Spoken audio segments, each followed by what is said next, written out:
जनता पक्षाची लाट आली होती आणि शिवसेना प्रमुखांना शिवसेना भवनमध्ये आपल्यापैकीच एकाने सांगितलं होतं, म्हणजे त्यावेळेचे जे एक होते नेते, नंतर ते गेले जनता पक्षात.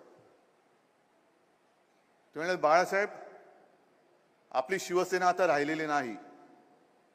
ही जी काय तुमच्या मनामध्ये शिवसेना शिवसेना तुम्हाला वाटते, ही शिवसेना फक्त आणि फक्त तुमच्या आजूबाजूला जे 4-10 सुरेमारेवाले आहेत तेवढ्यापुरती शिवसेना आहे.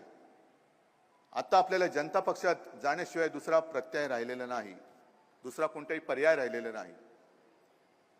आणि मग शिवसेना प्रमुखांनी सांगितले, ठीक आहे, 8-10 असले तरी माझे कट्टर आहेत, मी त्यांच्या बरोबरीने त्यांना सोबत घेऊन माझी शिवसेना पुन्हा उभी करून दाखवेन.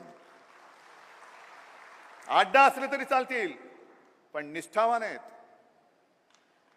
ढीकभर सगळे नाचलेले आणि गद्दार लोक बरोबर घेऊन जाण्यापेक्षा गद्दारांच्या फौजेचं नेतृत्व करण्यापेक्षा